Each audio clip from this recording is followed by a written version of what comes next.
Good afternoon, everybody, and welcome to the very first of our Crypto UK Lunch and Learn sessions. We are delighted to bring this to you today. We've got a fantastic panel of experts who are going to share with you some of their insights from some of the recent developments that affect our members and the wider crypto industry as well. Just from a housekeeping perspective, this webinar is being recorded, but we are going to keep this for a member-only recording, so we will share with members and attendees after the event. The format of this is going to be quite informal. We're going to go through a number of sessions. I'll introduce the panelists to you, and during each session, each of the panelists will go through, share some of their thoughts, share some of their experiences, but please feel free at any point to drop questions into the chat function. This is closed in terms of obviously speakers, so anything you'd like to ask, please do drop it into the Q&A. We'll stop at the end of each session and we'll put those questions to the panelists themselves, and then we'll move on to the final sections and obviously keep building it through. There'll be another section at the end where we'll just stop for any questions that we haven't answered to date. But if you can just make sure that you keep any questions in there, keep them pertinent, keep them relevant, and we'll do our best to give you as much insight and experience as we possibly can. Very quickly, I'll do a round robin intro of our panelists today, and then I'll hand over to our first panelist to take us through the first session. So we're delighted today to be joined by Tom Griffith from BitCompli. We have Laura Knight from Knightbridge Tax. We have Ian Taylor, the Crypto UK Board Advisor, and we have Suzanne Morsfield, who is our Policy Advisor here at Crypto UK as well. I'm going to hand over first and foremost to Ian and Tom to do a slightly more detailed intro and to share with you their thoughts on the recent Labour Party conference and also current engagement with the Labour Party as well. Okay, Ian, Tom, over to you. Thank you, Sue. Good afternoon, everyone. Thank you so much for joining and for supporting the UK's Trade Association. As Sue said, my name is Ian Taylor. I'm currently a board advisor to CryptoUK and previously was the executive director. Happy to give you folks some insights into our attendance to this year's Labour conference and also last year's Labour conference, with some comparisons and some discussions around policy, direction of travel, and the topics that impact our industry. Before I get onto that, I'll pass over to Tom to give his intro. Right, Ian, cheers for that. Thank you. Good afternoon, guys. I'm Tom. I'm the co-founder and managing partner of BitCompli. We primarily work on regulatory applications for CAS and VASPs in the Middle East, UK and EU.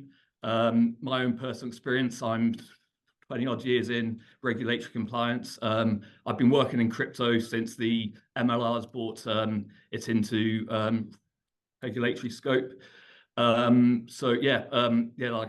My aim here is to be a bit more kind of industry weeds up, and Ian will talk probably a little bit more from the regulatory plans. Ian, over to you again. Thank you, Tom. Back to me. Okay, well, I thought I'd kick off with 2024 Labour conference, which took place in Liverpool in September, as is customary with all party conferences. I'll first talk about some of the observations that we picked up and then talk about the activity that we engaged in whilst we were there. So first observation I thought was quite telling was the number of crypto firms present this year was significantly greater than the previous years we've attended this conference, and we've been there for 3 years on the trot. And obviously when the Conservative Party were in power, we were there every year for the last several years. The types of firms that were present included A16Z, which you'll know is a big VC player in the space, domiciled in the US, but have operations in the UK, Coinbase, Kraken, all of the big trading venues. And we had attendance from our members, which included KR1, Zumo, and BitCompli, and Tom can talk about his attendance at the event. The other observation I made was there was little mention of tech really as a policy platform, and that's general tech. All of the folks from Innovate Finance were there that we know and work with closely, and the other big trades, UK Finance, that also have some skin in the game with blockchain and crypto. But the discussions were more around the problems that the UK faces, economic problems, NHS. So the discussions, and I'll come on to last year and how that was fundamentally different at these events, was not so focused at the high level with the ministers in any of the fringe and breakout sessions regarding tech. Now, AI was a real hot topic last year, and I came away from the conference thinking, actually, if AI is stealing some of the blockchain thunder, maybe that's a sign of where we are on the adoption curve, that blockchain isn't necessarily the key focus and the key hot topic because we've got past that hype cycle, let's say, and nonetheless, we've obviously had the US elections, and that's brought this industry back into the public domain, but that's not for me to discuss at this time. That's perhaps another session, and I know Suzanne can mention that, and we'll be doing further analysis for our members on what the US elections means for the UK and for us. So moving on to activity. So we had a number of bilateral meetings, as you'd expect, because being at the party conference is a good way to get in front of everyone. Everyone is there from the Labour Party. So we had meetings with a number of our officers that support our all-party parliamentary group, which includes Ian McNichol, Lord McNichol, who's very active in the crypto space, and we know him well. We sat down with him. I also had a meeting with the new Minister of State, Heidi Alexander. She's been given the remit to look at the new Property Act that's come into place for rights for digital tokens being brought into property law, which is really interesting. We followed up with her. We're having some discussions to support her and her team as that bill passes through the upper house at the moment. I think there's a reading this week, a second reading on that bill, and there's some literature out there on our social media with regards to Lord Ed Vaizey, who's put some comments forward for this property bill. We also had some top targets to get in front of. You can imagine key targets included the Chancellor, the City Minister, and the new City Minister is a lady called Tulip Siddiq, who we meet with on regular occasion, and I doorstopped her at an event just to remind her who we are, and we continue that dialogue with her as she picks up the portfolio of financial services, and crypto and blockchain comes under her remit. Also, key targets for us are the Innovation and Tech Minister, that's Peter Kyle, and also Business and Trade Minister too. There's a number of new MPs that we're targeting. We're targeting them both for bilateral meetings and also to join our all-party parliamentary group. I'll mention a couple here that we spoke to this year, Luke Charters. And interestingly, Luke is the first MP to mention cryptocurrency in his maiden speech, which I thought was quite interesting. And he'll go around telling folks that that's the case too. Callum Anderson, he also attended a session we did with folks from the US that came over on a delegation in the summer. We hosted a round table in Parliament, and Callum Anderson is ex-City of London, so he knows policy and he knows financial services and his interest in crypto and blockchain. So that's a couple of key meetings that we had whilst we were there. I'll move on to a roundtable that we attended with a host of other stakeholders, including the FCA, members of Parliament, members of the House of Lords, and a number of industry players. Some of the names I mentioned before were also present. This discussion was interesting. It was hosted by the Startup Coalition.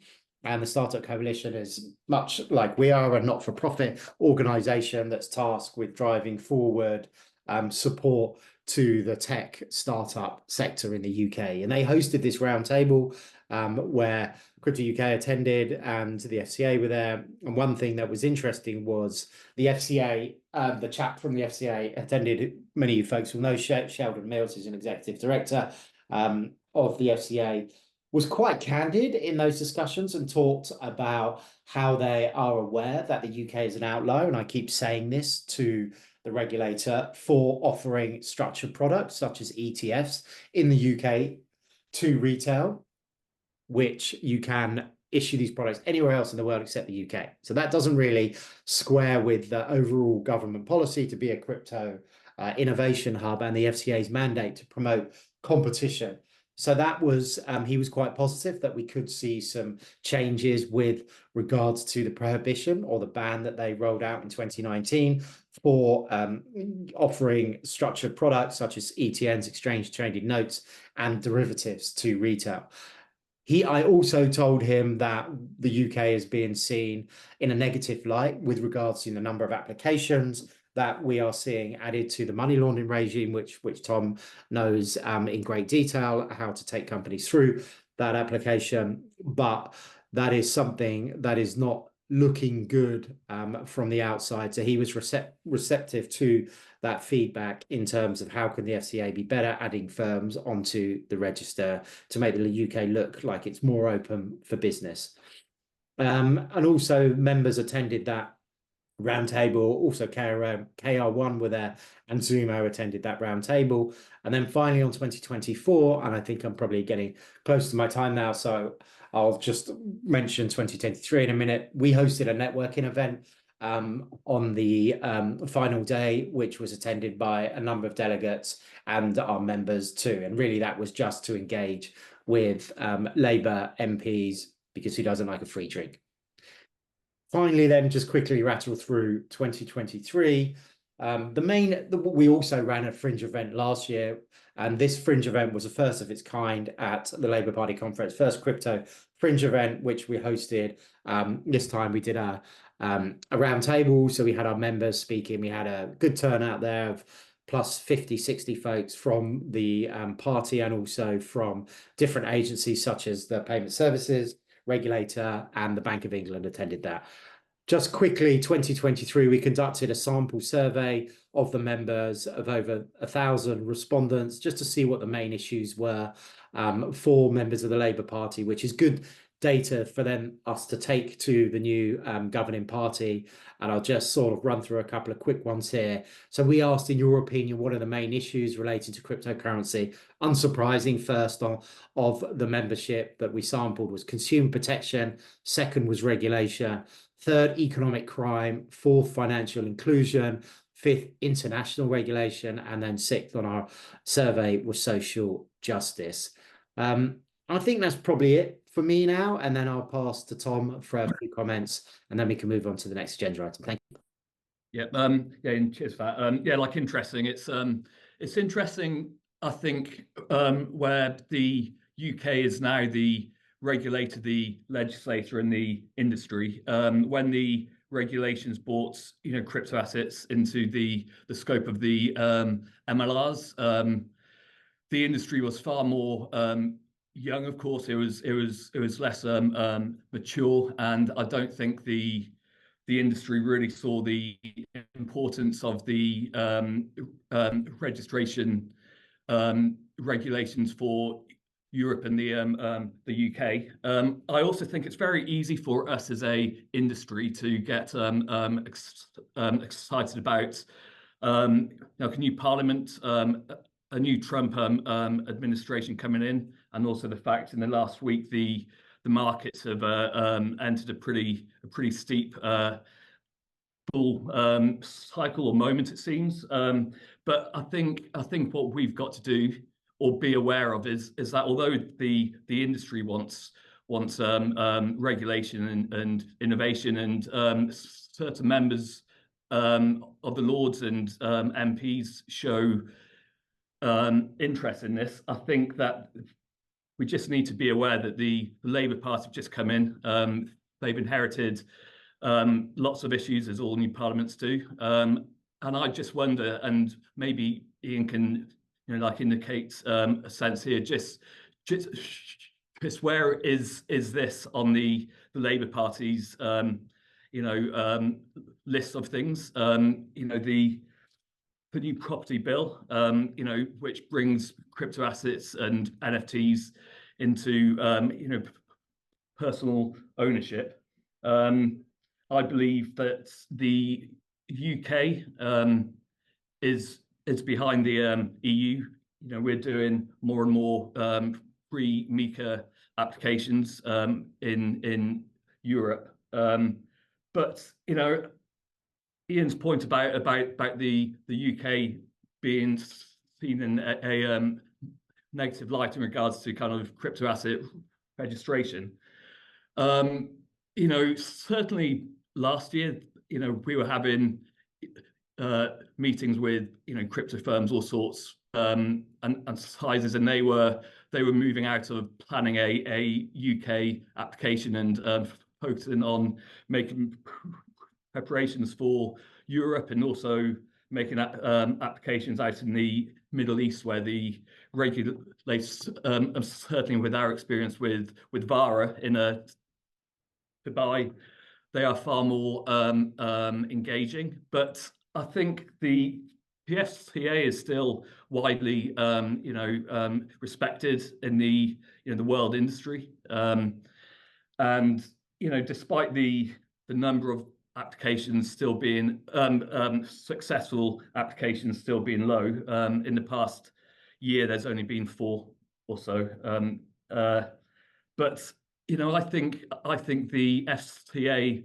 on the whole in this space is actually doing a pretty good job, and I think it's for the industry to up its game and really take time in the applications.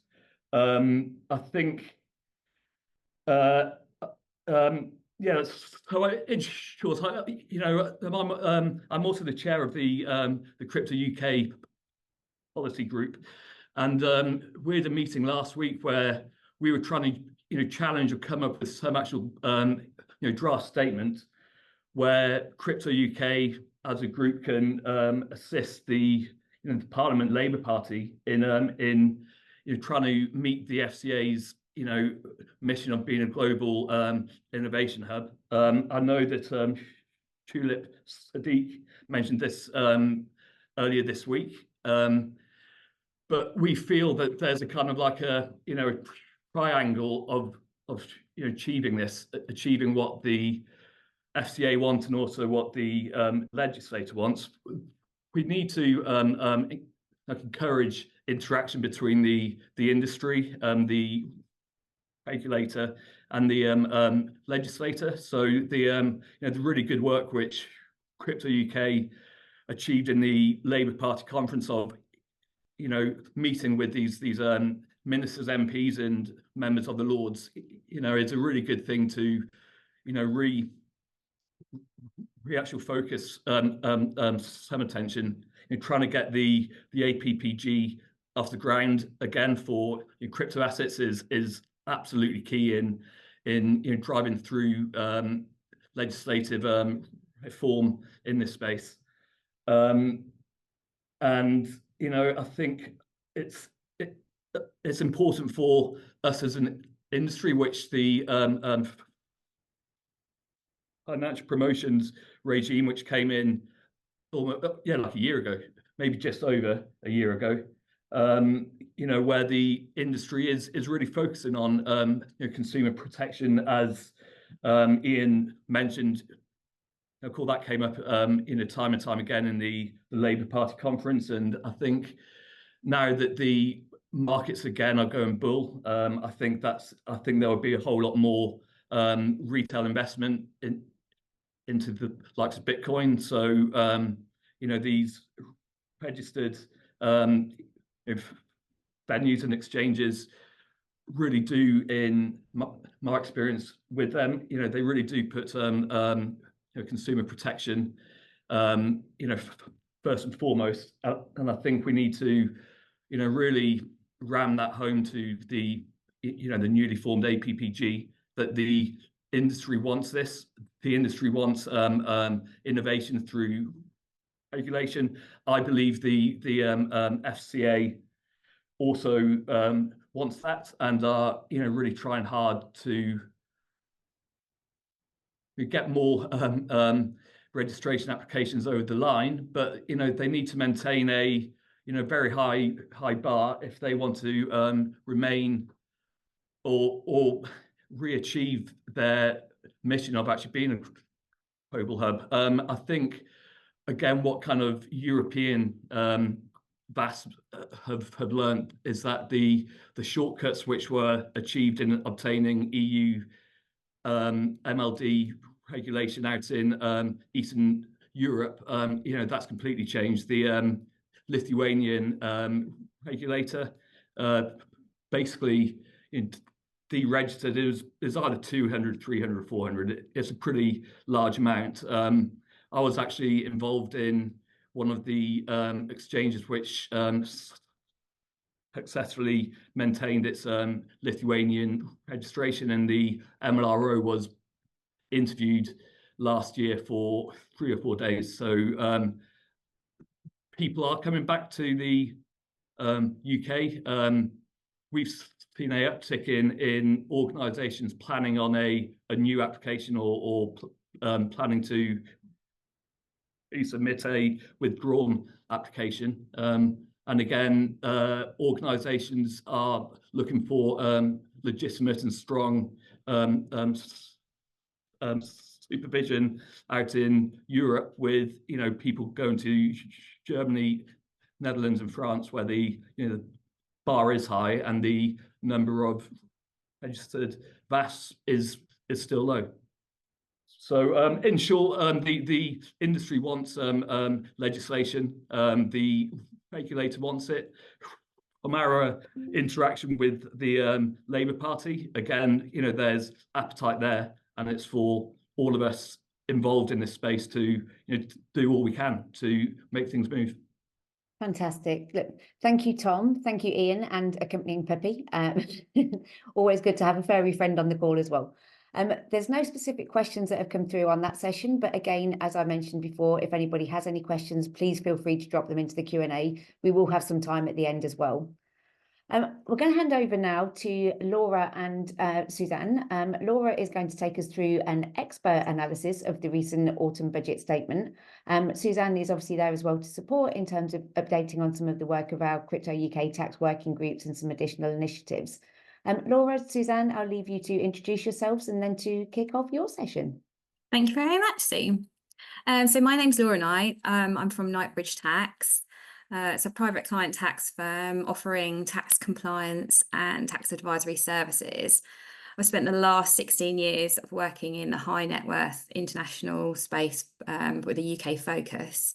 And then in 2020-21, having my own crypto assets and working out what on earth I was going to do and how to report them, started specialising in tax on crypto assets and helping people become compliant in what is a very complex application of the existing rules that we have and around that. I joined Crypto UK. I was involved in helping set up the tax working group a couple of years ago and have a real interest in advocating for better fitting tax policy for this sector. And Suzanne will come on to more about what can be done about that and where we can go with that a bit later on. Most people have heard the sort of the headline news out of the autumn budget by now. What I wanted to do is just pick out some things that might be of interest for crypto users and businesses in the sector. And where, whilst there was no specific direct crypto tax changes announced, there were certain measures that will impact those people. So I thought I'd go for a sort of a run through of those. Including where there might be opportunities and also where we've had lost opportunities as well, where we really could have hoped for something and didn't get it. So sort of starting with obviously the capital gains tax changes, huge speculation on that, expecting them to be much higher rates. There was sort of lots of noise, are they going to sort of meet the same as income tax rates as has been done before?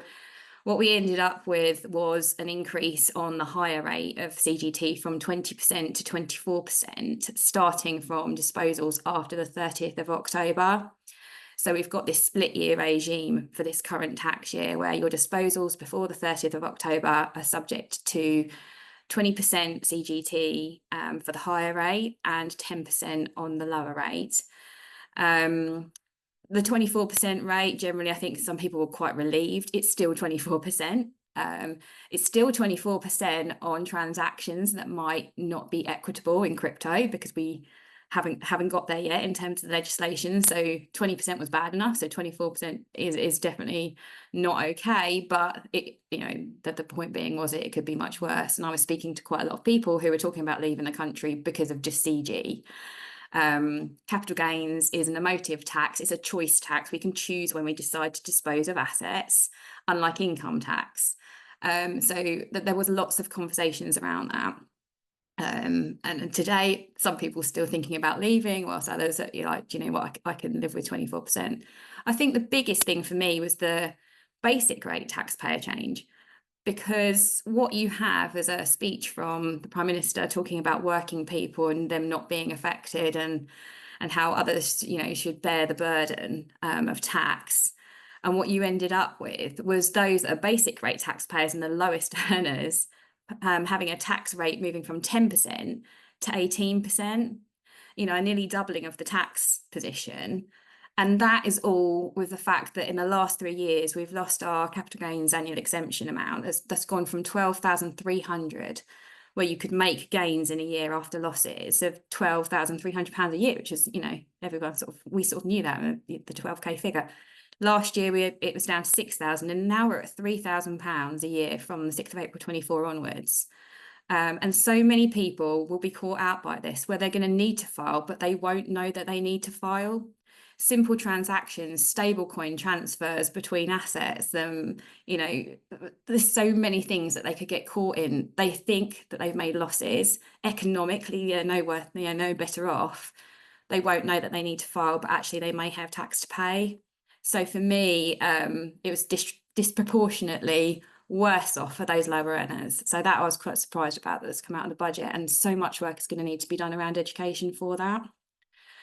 And particularly so in that, if people want to invest, you know, obviously we've seen all the highs we're getting this week, and people wanting to get into Bitcoin and other crypto assets and investments, they can't do it by asking to put that asset class in an ISA or some form of tax relievable fund, because you can't do that. You can't invest via ETFs and those kind of fund regimes that are well known from a retail perspective. You can't get it in your pension very easily. So the only mechanism is for people to hold and trade this. So for me, I think a lot of work needs to do around education. I'll come back to that later. Then moving on to businesses, we do have something, the business asset disposal relief and investors relief. It was everyone sort of knew it as entrepreneurs relief, and that has had a big change as well. So those who have worked and built up a business in the sector, they will be affected if they then come to sell their shares and have a capital event on the assets. What was a 10% reduced rate, it was an incentive, is now going to go up to 14% from after the 5th of April 25. That isn't a split year change. But you've also got, they could have this reduced rate of 10% for up to 10 million of value. That is now moving down to 1 million, and that has got a split year change and is changing from 30th of October. So you've got all these things that are going on, the part split year, some from 5th of April. So, you know, really worth sort of keeping an eye on what is going on, and will that affect me? And then on top of that, you've got the NIR's rate going up to 15%. So if you have got individuals working in the UK, you need to be thinking about that. And then outside of tax, you've got an interest rate change as well. So they're adding 1.5% onto their late payment interest rate. And as that stands, it's currently at 7.5% today if you pay your tax late. So from the 5th of April 25, if you've got outstanding tax, you're going to be paying a 9% interest rate on that. So again, you know, when we're looking at being compliant and trying to make sure you're doing everything, you know, it really has got, there's a big education piece around this and making sure that you are compliant and paying your tax on time. And whilst we've got some bad news around CGT, there is some interesting stuff that has come out. You know, my world, I've lived in the non-dom world for the last 15, 20 years, and saw all the 2008 changes. And now we are we're getting rid of the domicile tax system. So those that have been long-term tax resident will have changes afoot. You will not be able to claim a remittance basis after the 5th of April 25. And there are transitional reliefs that are being brought in around that. Now, I'm mentioning this because there will be people that crypto users that may well have taken a contrary position to HMRC's view on CITES for their crypto assets. And there's something called a temporary repatriation facility. And what they're doing is saying, well, we know we're taking this away from you, and now you're going to suddenly be taxed on all this income and gains that's offshore. But what we're going to offer you is this sort of relief over a couple of years at 12%, and then that moves to 15% in the third year. And if you take it up, you can nominate your offshore income and gains that you've not paid tax on, and pay this nice reduced rate of 12%. And the reason that might be important is if, for example, and I'm going to use, say you've bought Bitcoin and you've used your untaxed income offshore to go and buy that. That taxed income, if you'd have brought it into the UK, would have been taxed at 45%. You can now nominate that the income that was used for that to only pay a 12% rate on that in the future if you then want to bring that asset into the UK. So there's some planning and information, and think people really should be live to this. And if you're impacted by this, you should really be reaching out and taking advice. But I wanted to flag it because the CITES issue is obviously still a live issue. We're moving to a residency-based tax system, and that is a 4-year system that if you haven't been in the UK tax resident for the last 10 years, you can come to the UK for 4 tax years and be part of this foreign and income gains regime. Now, again, like the remittance basis, it's not automatic. You have to make a claim for it. So people will need to take advice, plan before you're coming to the UK. And you will only be taxed on your UK income and gains. Offshore earnings, you need to take advice. We've currently got some overseas workday relief where you can sort of alleviate some of the tax you pay if you're working offshore, but they've got a new sort of equivalent scheme, but it's not quite as good. And some of the reliefs are capped. But not paying tax on your foreign income and gains, and you can then remit it as well for 4 years, is a great opportunity if you're coming over to the UK short term. Given the sector and the global mobility around this sector, it could be a real incentive to actually get people to come over to the UK. So I think it's important that people look at this. I mean, obviously, if you have somebody who is coming over to the UK, also take advice about the impact on the business as well, because we have permanent establishment rules and some nasty anti-avoidance things that you need to think about. But I do think it could actually be sort of a really good opportunity because people like the UK as a base to travel into the EU, and only sort of paying tax on UK income and gains could be a nice answer for that. So I thought that might be a sort of more of an opportunity in the sector itself.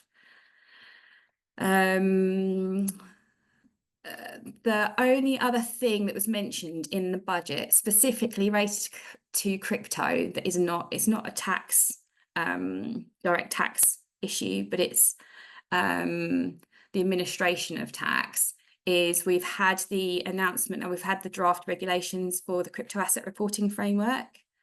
We've also had the consultation response from sort of earlier in the year about whether they were going to extend the OECD's CAF compliance requirements to the UK domestic reporting level, which would mean that UK businesses would have to also report on their UK residents. Generally, there was only 33 responses, which I was really disappointed about, given the implication generally of this, because it was also an opportunity to sort of say about some of the issues and concerns and things that the detail that might be needed. But they have decided they're going to go ahead with that. So we're going to have UK reporting as well. They have published the draft regulations, and those draft regulations include various penalties. So penalties for inaccuracies, penalties for self-certification that's going to be required on those that have to be CAF compliant, so for RCASPs.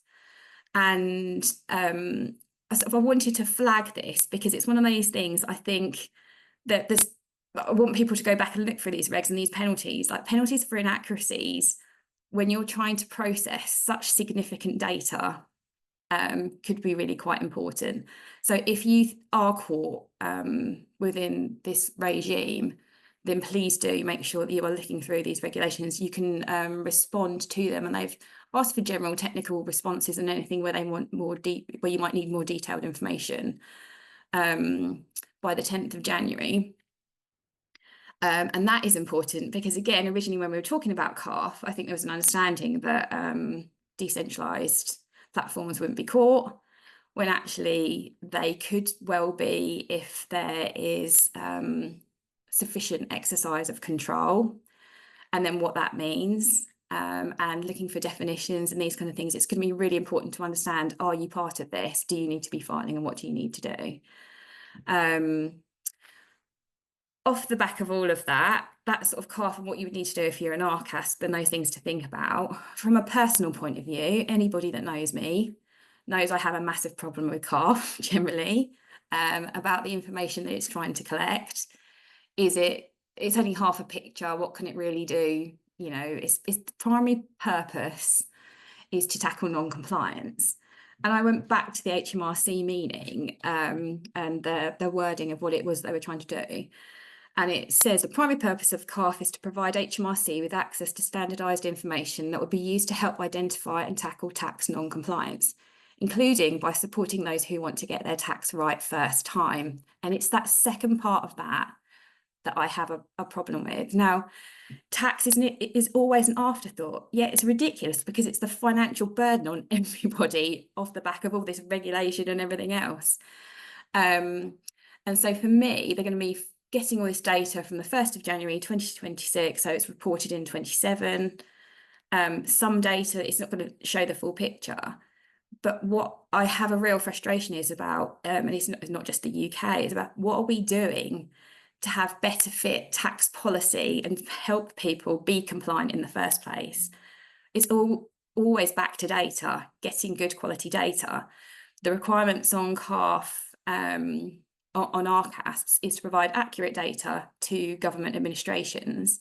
There is no incentive and no requirement for any of the RCASPs to provide standardised data sets to software companies or standard data for any individuals who are trying to be compliant. And as a crypto tax advisor, I can tell you with clients that on average have thousands of transactions across multiple blockchains, including cross-chain assets, bridging, collateralized loans and everything else. Data is absolutely key. Getting the right data to make sure that we are the client is being compliant and we are taxing it correctly. So for me, I'm going to move this on to Suzanne, is to see, what can we be doing going forward to really help people become compliant? Because at the moment, all I see is a stick. I can't really see the bit that's helping in terms of education. And that's just my very personal opinion on what it is that we need to be doing and trying to move forward. Just before we hand over to Suzanne, Laura, there is a question that's come through that it might be quite a good moment to kind of pause and see if you've got a response to. Richard's actually asked if there is a HMRC API with specific data relating to digital asset tax liability that crypto firms can plug into. Is there anything you're aware of? Is there anything? I didn't think so, but I thought I'd throw it out to the expert. No, I mean, there's crypto tax software out there, and and some of them they'll have more with limitations and not. We've obviously got with our CryptoUK members, and we've got those that have I work closely with Recap, quite UK tax specific software. But again, all of it is back to data quality, and HMRC will not sign up, as I've understood, to just like they wouldn't on the filing software, to say that we sort of endorse these people who work with this, that, and the other. Thanks, Laura. I thought it was just a good intervention there. Thank you as well. And Suzanne, over to you to kind of give the what does that mean and what we're doing piece. Yeah, I mean, honestly, thank you, Laura, so much. I'm Suzanne Morsfield, policy advisor. I have a background in accountancy mainly, but I actually also have a PhD in accounting and tax. And I used to be a tax preparer, but I'm not anymore. So I want to be clear that I rely on people like Laura and our tax working group who are in the weeds every day and know what they're doing. And let me talk about what sort of the group has been doing and what we will be doing. And I also want to just piggyback off of Laura's really important points around education and expertise and taking advice. And I will want to close out with pointing out we have amazing experts in our membership, and Laura's an example of that. And just want to make sure we highlight that and make sure you all are aware of that. If it wasn't obvious to you by listening to Laura, that we have amazing experts. So we have a tax working group, and you know, it's something you're interested in joining to contribute to, you know, your tax expertise to. That is the sort of who comprises the group right now are real experts. And so what the group has done is a lot of very significant consultation response work to the HMRC, to HMT, to the government, and really in the weeds, in depth, saying, actually, here's how, to Laura's point, where who's making sure governments and tax authorities know a better way to do all of this? Our tax working group has done that, has been very, very clear. Here's how you could do this better. And it has gotten actually positive responses from the HMRC is saying, yeah, this makes sense. This is a good solution.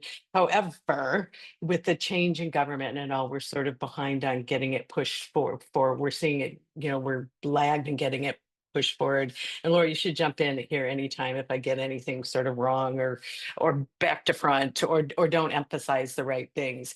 It is at the top of our list to push forward what we've already the group has already presented to government and to a good response. They had gotten a good response on.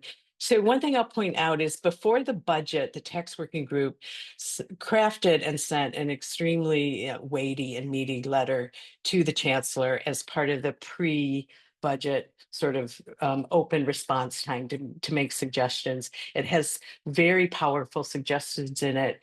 It really conveys the expertise of our group. It's on our website, you know, and I would really recommend, if you're interested in this area, that you take a look at what we recommended. Our recommendations didn't show up in terms of one of the things Laura really pointed out. We really spoke to in the letter is capital gains tax isn't something that just hits the most wealthy in any economy. This is something where my prior PhD chimes in, where we study, you know, tax economists, we study this, and we can assure you that it doesn't just hit. And it is a choice tax, as Laura pointed out. Any choice taxes are very hard to forecast what the actual tax revenue will be, because your tax revenue that comes is only as good as your predictive models about how you and I will behave and exercise those choices. And often those models are not terribly accurate. So we really put in strong advice, and we are not done with that. We will keep bringing that advice. And I'm going to just sort of jump really quickly then down to say,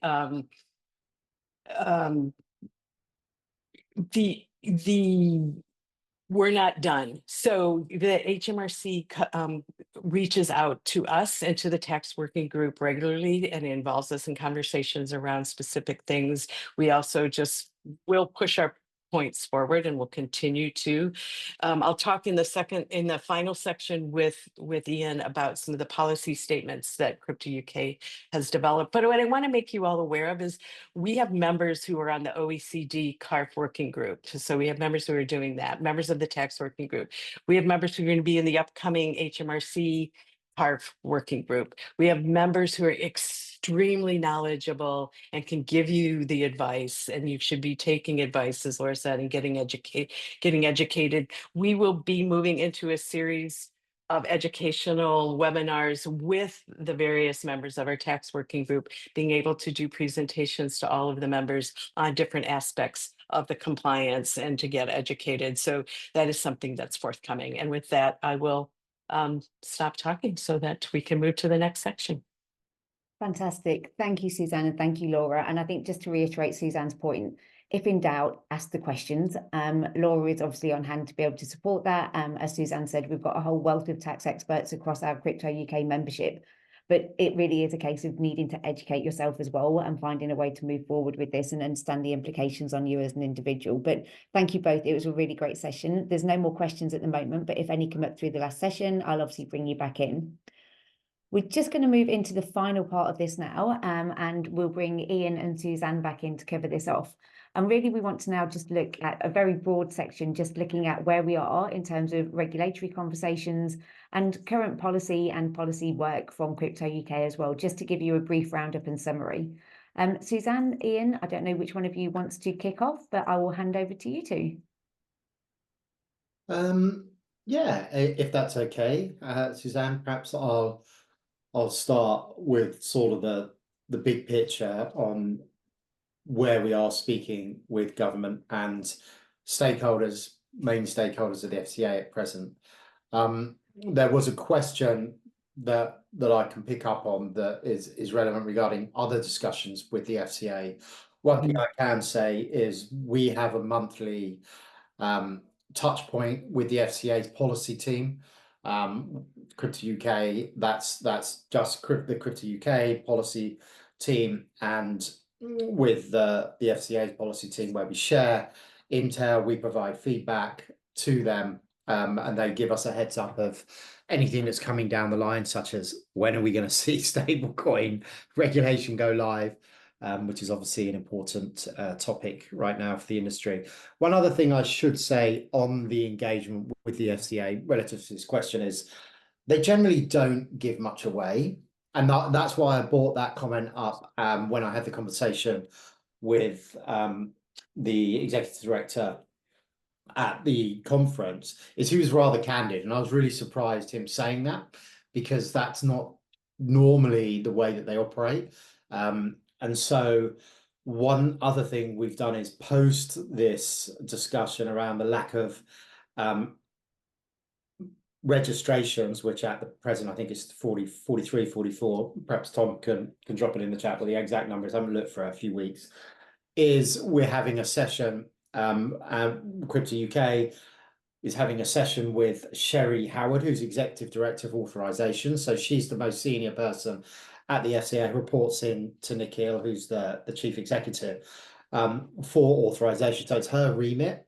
And so that will be an interesting discussion with CryptoUK's members to basically give feedback as to what we're seeing in the community, and hopefully pragmatically get a good solution out of that as to how we can start adding more firms to that register. Because as I said before, that seems to be, when I have conversations with many in the community, a bit of a problem at the moment. And then just on the government piece, naturally engaging as often as possible with senior members of the cabinet who have the remit for crypto assets. We get questions put into members of Parliament and the House of Lords. I mentioned Lord Ed Vaizey recently regarding the digital property bill, and we continue to develop our active engagement with launching of the APP, the relaunch of the APP post the election, which was mentioned before, and then bilateral meetings that we have in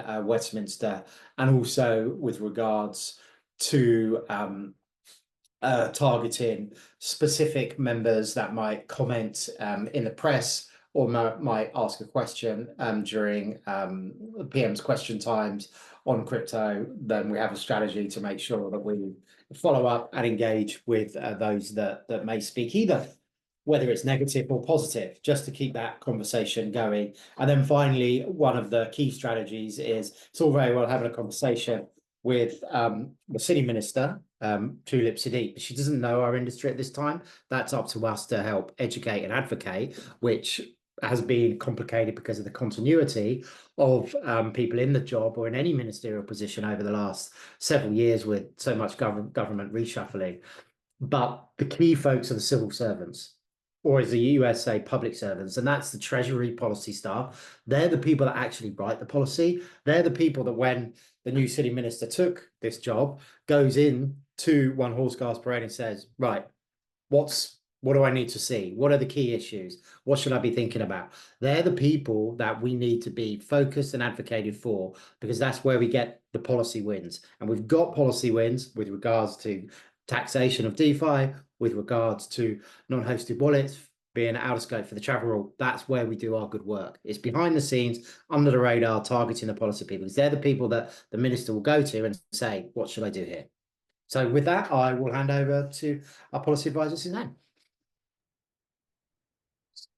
Thank you, Ian. It's really helpful background. What I thought I would do just to supplement that is to just, again, sort of like I did with the tax working group, is say, give you guys a really quick overview. Here's all the things we kind of have been doing and do, and just sort of, supplement what Ian says. We spent a lot of time, for lack of a better way to say it, horizon scanning, doing responses to consultations, and having these direct interactions, often behind the scenes. Those direct interactions are, but we are doing also all these other work that is literally responses to consultations that take a lot of time, and a lot of members get involved in those. And I noticed in the chat someone commented on something I really want to draw to everyone's attention, especially because it relates directly to the FCA and the PRA. There's a current House of Lords call for evidence that our regulatory working group is all pulling together and working on. And in this call for evidence, the focus of their question is really interesting, because we're all really aware of the FCA's approach, their primary objective being consumer protection regulation, protecting the markets here. But their secondary objective is enabling, protecting, enhancing global competitiveness of the UK. And so this call for evidence is, how are they doing on this secondary objective? And our members have lots and lots and lots of thoughts on that, as they should. And it's a good question to be raised right now. And so we're going to be very actively providing a response to that, which will be public, and that then we will use that public response that we've written and crafted with all of you participating in it to move this discussion forward. We'll talk to the FCA based on it. We'll keep talking to MPs. We'll talk to everyone and say, here's this really important secondary objective. So horizon scanning, we have a policy, and Tom mentioned this. I want to mention we have a policy steering committee, which is member led and directed, and it is part of our governance structure. And so they are a key front line to horizon scanning and to helping us and me do my job. One example is we have a series of policy statements that we have crafted and we have handed over to the policy steering committee now, and they're looking at them, going to give input back to us on them. And then they go from there. Just to make you aware of our governance process as well around our policies, then those go back to the board for final approval and issuance, and we'll be publishing those. I imagine, Tom and the steering committee are looking at them now, and we'll be providing input to us shortly, I'm sure. But there is really a lot of things that are going on, and I love this session today so we could kind of update you on all of that. We are we gave direct input into the property digital assets, et cetera, bill, as Laura has pointed out separately on social media. Could be the first bill with the term et cetera in the title, but that's what it was. And then the final thing I'll end, I'll sort of wrap up here to say, we are, of course, carefully watching developments in other regimes in other parts of the world. We talk to other regulators, and it's all the, our sister associations or brother associations, whatever you want to call them, in other parts of the world as well. The US election is obviously something on everyone's mind, and how that will impact UK competitiveness, and what does the UK need to be thinking about there. We will have we will be hosting a expert panel of US former regulators, US former congressional staffers who've drafted US legislation around crypto that didn't pass in the prior world, that we'll see changes most likely in the next administration in the US. What you guys call a government here, or what we call a government here, I should be careful since I'm a dual citizen. We call a government here. In the US, they call an administration, just so you know. So the next administration, we expect, some changes, but realistically how things work there, we will bring in the experts who know that system really, really well. And that'll happen sometimes here in the next few weeks. So to just give you that heads up there. And with that, I'll pause and see if there's any other questions we need to address, or concluding comments from you, Sue, as well. So. No, and no other questions have come through. Obviously, oh, there we go, just right on cue there. One final question that has come in from Richard. A big issue with the industry is digital identity. Are there any plans for standards relating to verifiable credentials that can be issued by government?